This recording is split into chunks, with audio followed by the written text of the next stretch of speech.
क्षेत्र में 30 नए प्रकरण पिछले 24 घंटों में मध्य प्रदेश में आए। 19 लोग ठीक होकर अपने अपने घरों की ओर और गंतव्य की ओर गए हैं।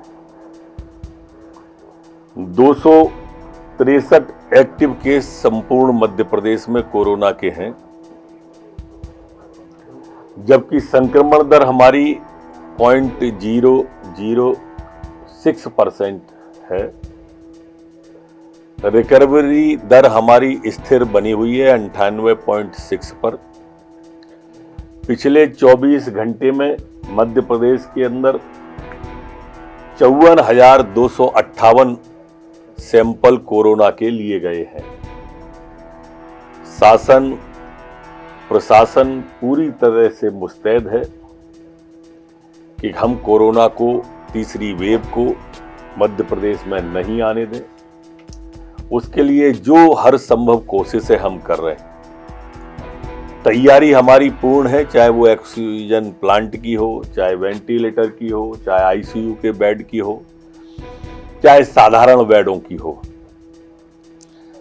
जो पूर्व में ओमिक्रॉन से संबंधित प्रकरण इंदौर में जो विदेश से लौटे थे वो आए थे, वो ओमिक्रॉन के प्रकरणों में 6 तत्काल ठीक होकर चले गए थे और 3 जो है उनमें कोई गंभीर किस्म की शिकायत नहीं है, न उन्हें जुकाम है न खांसी है।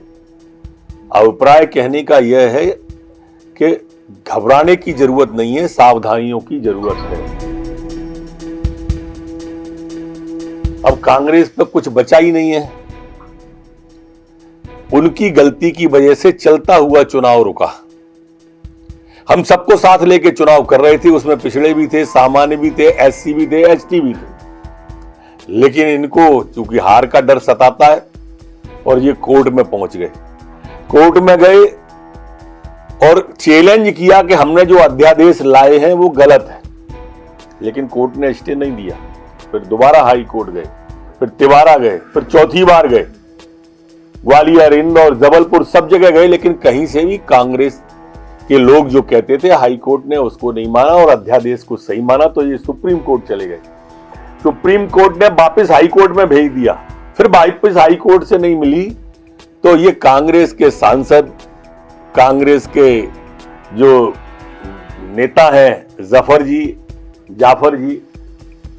और वो जो बहन छिंदवाड़ा से हैं, इन्होंने एक नया गवली केस उखाड़ दिया और परिणाम दुष्परिणाम के रूप में आया और पूरी की पूरी हमारे पिछड़े वर्ग की आबादी को चुनाव लड़ने से ही वंचित कर दिया गया आरक्षण कोष।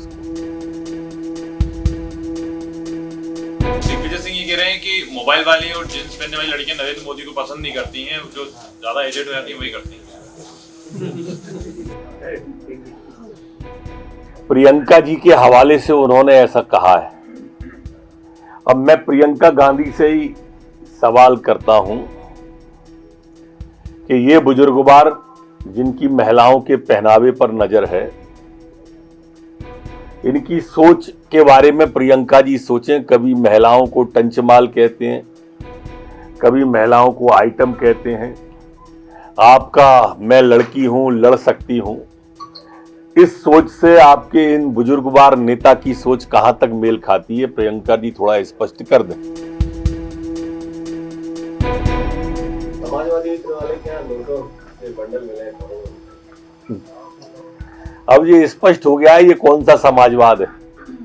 ये वो समाजवाद है जो परिवारवाद से शुरू होकर परिवारवाद पे खत्म होता है और जनता की गाढ़ी कमाई का खून चूस करके इत्र बनाई जाती है और वो इत्र बनाकर फिर सत्ता लाने के लिए उपयोग में की जाती है।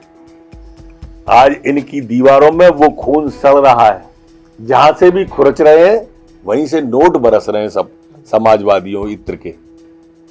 जनता उत्तर प्रदेश की अब ये समझ रही है कि अगर ये सरकार में आ गई तो क्या स्थिति पैदा करें। रेवेन्यू को लेकर जो कल चेतावनी दी थी उसके बाद कहा है कि 3 दिन के अंदर गाना चेंज किया जाएगा। अब कह दिया कि बदल दिया जाएगा, चेंज कर दिया जाएगा, अच्छी बात है, इससे इस मामले का पटाक्षेप हो जाता है। लेकिन हम लगातार डाबर को भी उन्होंने भी बदला, सब्यसाची मुखर्जी, तनिष्का, अब ये सनी लियोनी जी। मेरा कहना है कि ऐसा होना ही नहीं चाहिए कि खेद व्यक्त करना पड़े या माफी मांगनी पड़े या हमको कानूनी कार्रवाई करनी पड़े। आप किसी की भी भावना को आहत होने का अपने कार्यक्रमों में प्रसारित न करें, न इस तरह के गाने बनाएं, न फिल्मांकन करें। अभी हम इस मामले में अभी तक तो चेतावनी दे रहे हैं जिससे आप हटा रहे हो। आगे पुनरावृत्ति अगर किसी ने भी की तो हम चेतावनी भी नहीं देंगे, सीधी कार्रवाई करेंगे।